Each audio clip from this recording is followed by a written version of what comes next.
Ayan, kinakalas na natin yung Honda City na cylinder head na L15. Ayan. So dito mga boss, kailangan natin magtanggal ng timing cover. Ayan. Tick manifold, exhaust, bago natin ma-pull out tong cylinder head ng Honda City natin na 1.5. Kahit mga 1.3, ganun din ang gagawin mga boss. Ayan mga boss, ang gagawin natin dyan ay tatanggalin muna natin yung cylinder head, no? I-check muna natin kung gaano ba kalaki ang naging damage nitong ating Honda City bago natin tuluyang ibaba yung makina. So cylinder head muna, tapos check natin yung engine block, piston, kung kailangan na ba talaga nating ibaba yung makina nito mga bossing. Ayan, kinakalas na ng ating mekaniko paunti-unti. So makikita na natin maging problema nito. Ayun mga bossing, natanggal na natin yung cylinder head ng L15 na Honda City. Naka-asbestos head gasket na siya mga boss. Kumbaga, nabuksan na rin pala to, na-top overhaul na. Kasi ito, ang history nitong Honda City ni boss ay nabilin niya lang yata to mga 2 taon mahigit. Yun. So ayan oh. Ang original nito kasi steel, ang original nito steel head gasket. Ayan, na nakalagay sa kanya, asbestos na. Ayan, oh. Singaw yung kwan. Pag mga ganito kasi hindi nagtatagal yung gasket. Pagka asbestos ilalagay natin sa mga ganito. Yung mga Honda na ganito. Na City na L15. Original kasi nito, steel na head gasket. Ayan. I-replace natin to. Tapos isa pang napansin ko rito sa piston niya. Ayan mga bossing oh. Ayan oh. Lakas ng lagatok. Yung piston number 1. Jay. Jay, ano mo nga, Jay? Ito mo, ganun-ganunin mo nga. May lagatok. Ay, meron. Ay, pagilid-gilid ganito, Jay. Ayan oh. Ayan. Lakas ng lagatok mga bossing. Ikutin nga natin yung dalawa. 2 and 4 naman. 2 and 3. Number 1. Kaya siguro nagkakaroon din ng hard starting to. Kumbaga, na-top overhaul na rin pala to dati. So hindi lang kami ang first time na nagbukas nito. Kumbaga na-top overhaul na kasi napalitan na ng gasket. Asbestos na mga bossing. Kaya ang gagawin natin dito, i-request natin kay sir na ma-replace na rin yung engine block, tapos papaliniran natin kasi sobrang laki ng alog ng piston, tsaka may mga liig na yung liner, no? Kung hindi nyo makita ng gusto, mamaya ipapaan natin. Ayan, papaikot lang natin yung 2 and 3 naman ang ipapataas natin ng piston. Tingnan natin kung may laga to. Sige, taas. Ikuti. Sige. Sige.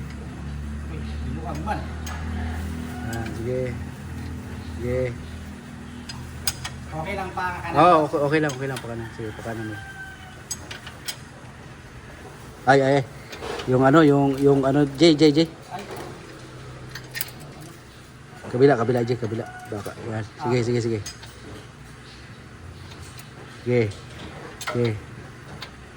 Hop, balik. Okay.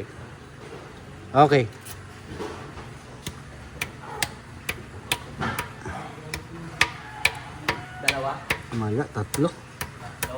Ang malakas na lagatok 1 and 2. Ayan, palit liner, boss. O lalainiran yan, tapos bagong piston ring. Re-replace yung head block, cylinder head. Yung engine block. I-replace din yung engine block. Ayun, na-check na nga natin yung Honda City. Lakas ng mga boss, alog ng piston. I-recommend natin ito kay boss na ibaba talaga yung makina nito. Hindi lang top overhaul ang mangyayari nito. Kasi hindi lang pala kami ang nagbukas dito. Na top overhaul na rin to kasi asbestos na yung kanyang cylinder head gasket. Ang original kasi niyan is still yung gasket. Ibabalik natin sa original na gasket yan pagka na-replace na yung head tsaka engine block. Ayan mga boss.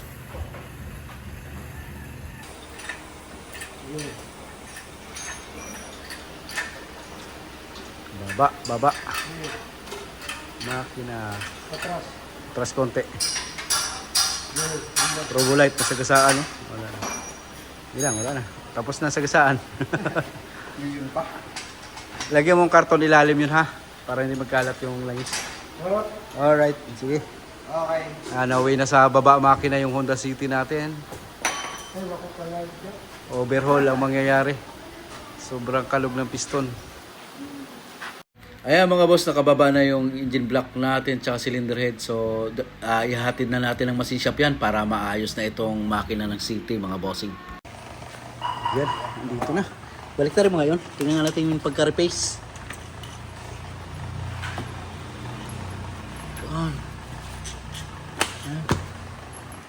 Yan, ganda na.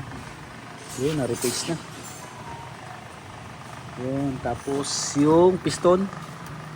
Wala ng kalug. Putin mo yung number 1. Tayo taas mga ulit. Ayan mga boss, palit tayo ng liner, piston ring, tsaka ito barbula, engine valve, mga bearing. Ayan, Conrad, tsaka main, original valve seal, valve guide. Ayan, pinalitan natin mga bossing. So, nauwi sa overhaul talaga tong Honda City natin kasi sobrang laki ng clearance ng kanyang piston, kaya nagpa-liner tayo, nagpa-slip tayo ng panibago. Ito yung malakas na lagatok dati, wala nang kakalog-kalog. Number 4 ayos na, hindi nakakalog yan, bagong liner. Ito nga yun, itaob mo nga to, tingnan natin pagka-replace din tong head.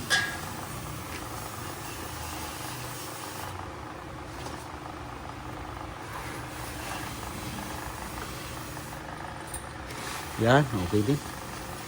Ayos, ganda ng pagka-repace.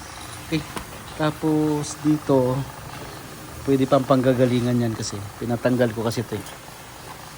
Yan, yung mga water jacket na yan. Yan. Yan, pinakalas ko yan para pinacheck ko kung may mga butas yung mga water jacket. Wala namang butas kaya binalik na lang. Para sigurado na hindi sumablay tayo rito. Okay. Sige, assemble na tayo. Anong ano rito? Crankcase muna? Ayun muna yung mga strainer.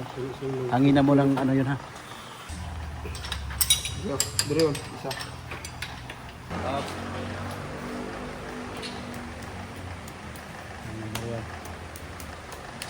Okay. Ikot. Sige, ikot lang yun. Ito pa. Tagat mo. Wala na nagatok, no? Okay na. Ganda na pati ng liner eh. Oh.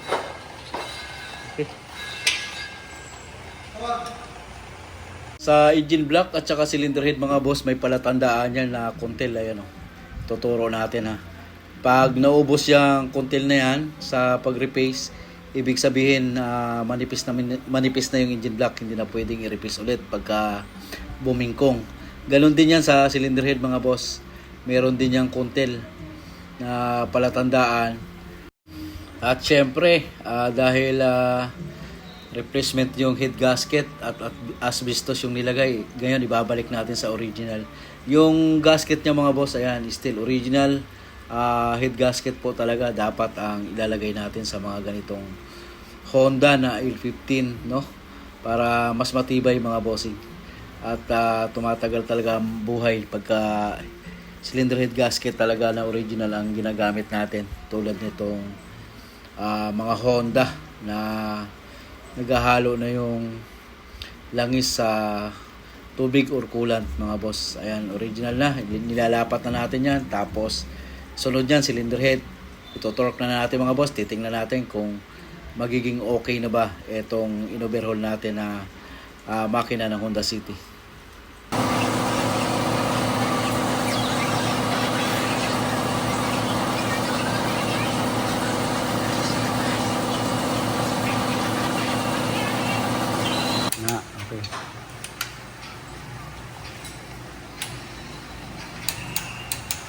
Pagkatapos nating mag-torque ng cylinder head mga boss, syempre tune up naman. Ito, tune up na ng ating kalyabi mga boss. Galing pa nga ito kay si Garage eh. Nahirinig ka dito. Oo nga, oo naman eh. Kasi ito, alam niya yung bulwak. Oo. Ano yun?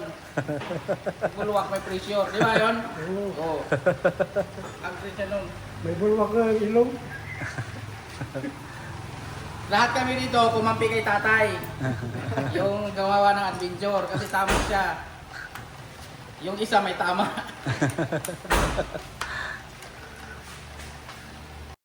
Ayan, buo na yung makina natin ng Honda City. Oil seal na lang yung kinakabit ng ating kalyabe rito. Tapos isasalpak na natin tong makina ng Honda City. Ayan, so nabuo na sampan na natin yung makina ng ating Honda City. Ayan mga bossing. So papaanda rin na natin. Ang ilalagay natin lang is dyan, syempre 5W30 Totachi. Ayan mga boss, yan ang gagamitin natin na magandang langis talaga dito sa Honda City na bagong overhaul natin. Tingnan natin yung andar mamaya at kung hindi na rin ba naghahalo yung langis sa kanyang radiator. Ayan mga bossing. Pagkatapos natin magsalin ng magandang langis, syempre kukulant din natin to mga boss para mas tumagal yung buhay ng ating makina.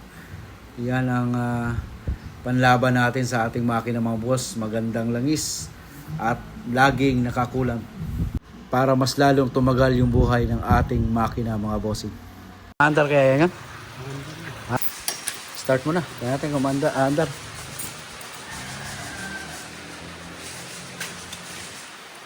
Asan yung turbo light mo? Wala? Sige, start mo muna. Sige, mamaya na.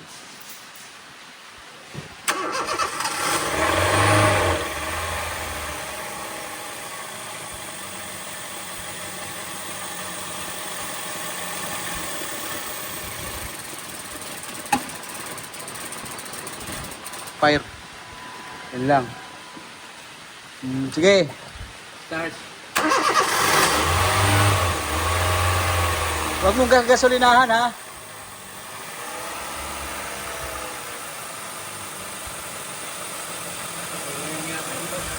Ah?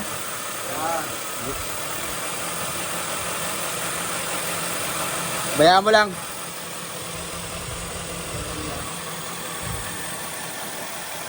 Kaya mapalag kanina, hindi nakasaksak tong vacuum ng hydrovac. I-start ko ha. Yun ha. Ako mag-start. Tingnan ko kung namamatay yung indicator ng langis kasi.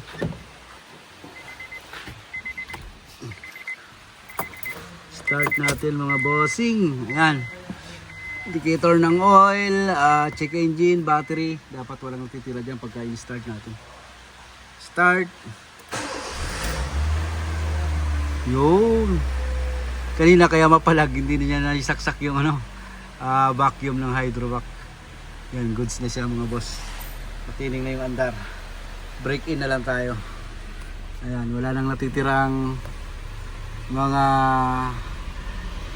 masasalamang elemento na umiilaw dyan.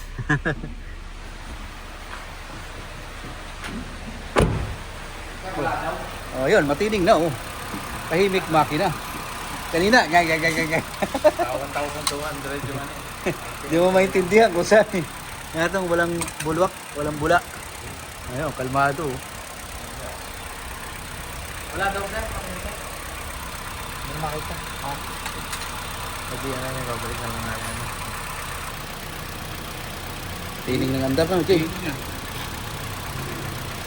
Kasi, Gusto mandar lang, pwede hindi mo katahimik na ako. titignan natin sir kung mapatahimik natin yung accord. Ayan si sir, oh. Ayan. Accord ni sir, B6. Aha. Nag-injector cleaning lang tayo dito. Tapos eto, bleeding na kami boss sa kuwan mo, Honda City. Pwede na to bukas. Observe na lang natin. Ano, wala nang bula oh. Wala nang pulo. Ayun, maandar na siya. Brake pad na lang, yung mga preno nito. Pabubuksan ko rin habang nagbi-break in tayo. Pabubuksan ko yung preno nito kasi gusto ni boss palitan na rin yung mga brake pad. Ayan, maandar na siya. Break in na tayo, break in. Break in. Break in yun ha. Ayan. Tapos yung preno nito yun, bubuksan daw ha. Oh, yung cover sa ilalim, pwede mo na ibalik siguro. Akin na nga yung head gasket na pinagpalitan, asbestos. Tabi natin para mapakita natin sa may-ari. Ayan. Ayan sir, yung gasket mo dati. Yung asbestos. Binalik natin sa original kaso mahal nga lang yung gasket din. At least matibay na. Lagay lang natin dito. Dito yung mga piyesa mo. Palitan yung bearing, engine valve. So yung engine valve mo kaya pinalitan, manipis na rin.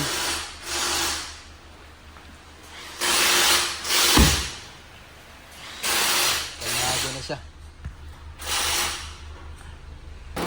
Ayun, nag-automatic na yung ating pan, yung mga boss. So ngayon patayin natin. Tingnan natin, papahingahin natin ng 10 to 15 minutes kasi dati nag-hard start to pagka pinatay. Ngayon patayin natin tapos observe natin kung magwa 1 click na siya. Anong oras na yun? Anong oras na dyan? Tingnan natin sa kwan mo. Tingnan natin. Ha? 2 o'clock. So balikan natin ng mga 2:20, no? Mga 10 minutes mahigit. So patayin muna natin to. Tapos ibaba mo na to. Ayan mga boss, patayin natin. Kasi dati ganun to bago natin gawin, no? Marami na kasi siyang napalitan dito. Halos na ikot niya na fuel pump. Ano pa, mas airflow yata. Sensor, mga camshaft sensor. Pinalitan niya dahil dun sa hard starting pagka pinaandar niya. At uminit at pinahinga ng 10 minutes to 15. Naglulong cranking na siya. Ngayon patayin muna natin. Titingnan natin kung na-start na ba ng mabilis buhat ng in-overhaul natin. Ano, may 10 minutes na ba nakapatay? Ha? 20 minutes. Tingnan nga. 25 minutes. Oo nga no. At 2:08 yung kanina eh. So, start natin. Tingnan natin kung mag 1 click. Hard starting to dati. Lo! Ba't nag 1 click yun? 1 click na. Dati hard starting yun. Oo.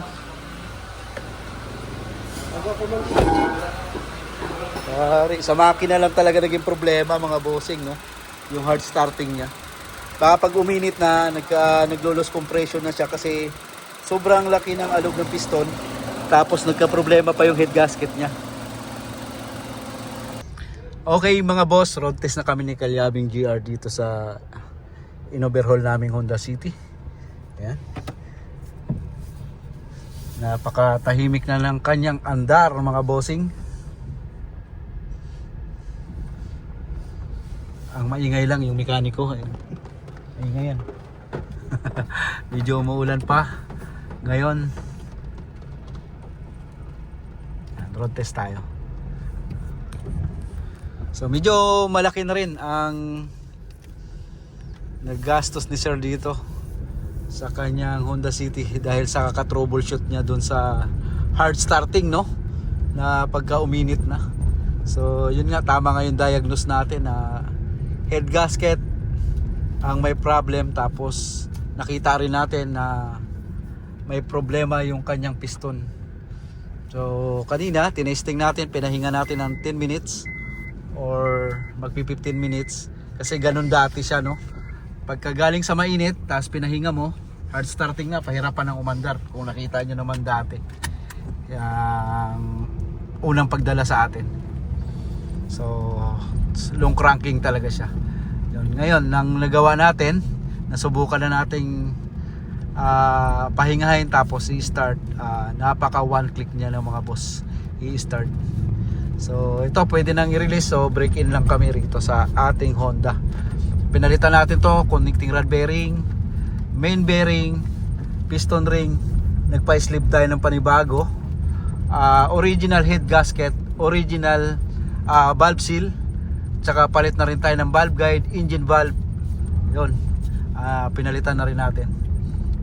Tapos bukod sa makina, brake pad sa likod, so pinalitan na rin natin. Ayos mga boss, At thank you kay sir na nagtiwala sa atin, dito sa atin dinala yung Honda City niya. Ito na sir, pwede mo nang kunin bukas itong Honda City mo. Siyempre magpapakita mo na yung mga gwapong gumagawa. Shout out. Yan. Si Kilyabing GR ang nagbaba ng makina. Siya na rin ang nagbuo nito. So ayos. So bago natin i-release sa may-ari yung Honda City, kagaya dun sa binlog ko na Honda FD, pagka gumalaw tayo ng makina or mag-cleaning ng throttle body, so may titingnan tayo mga boss. Relearn ulit natin ang mga sasakyan natin, lalo na pag mga Honda City or Honda Civic or CRV. Katulad dito mga boss, papakita ko ulit sa inyo ha. Ayan, dahil sa ginawa natin, titingnan natin yung RPM. Ayan, i-rev natin. So dapat yan, pagka binitawan natin yung accelerator, tuloy-tuloy pababa yung needle ng ating RPM. Tingnan mo. Pagka hindi naka-relearn, ayan o. Ayan, nangyayari, tumatalon sa, sumasabit sa 1. Hindi tuloy-tuloy yung bagsak ng RPM. Ayan.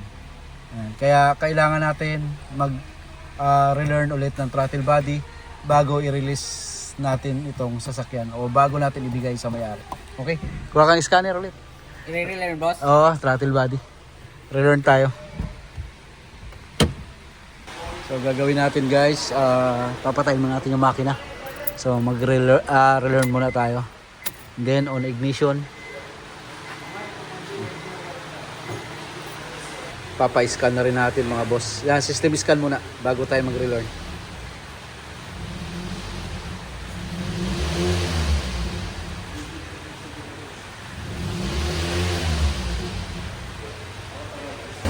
Sige, tapos na mag-scan. Pindutin mo yung PGM FI.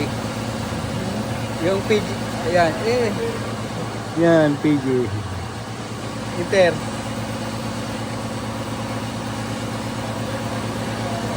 Okay. Red, fault code. No DTC yung ginawa natin. So, i-back mo. Special function. Pindutin mo yung special function. Special function. Ayan.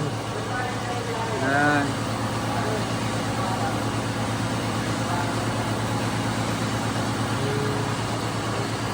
Throttle learning. Okay. Okay.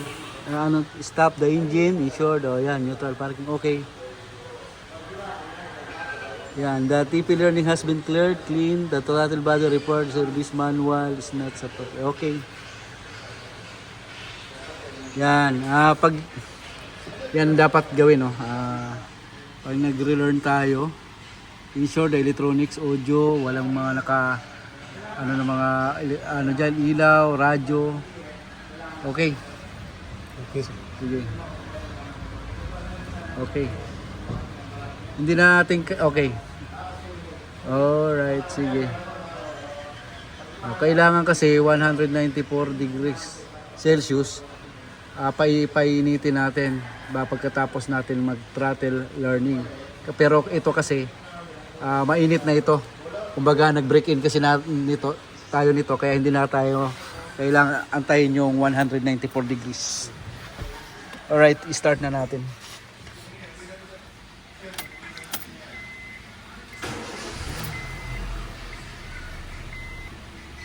Pagkatapos i-learning,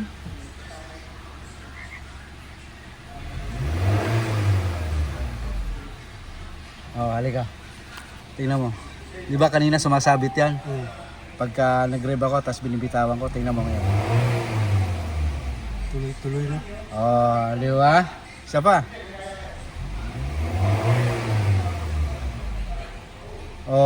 Yan ang pagka nag-calibrate tayo, nag-learning tayo ng throttle body. No? Ganun ha, kahit maglinis ka ng throttle body ng mga Honda, so pagkatapos niyan, kailangan mong i-throttle learning. Huwag mo silang paaalisin hanggat hindi ka nakapag-throttle learning. Okay? Lalo na sa mga gaytong full electronics sa mga throttle body. No? Alright. Thank you mga bossing. ox na yung ating Honda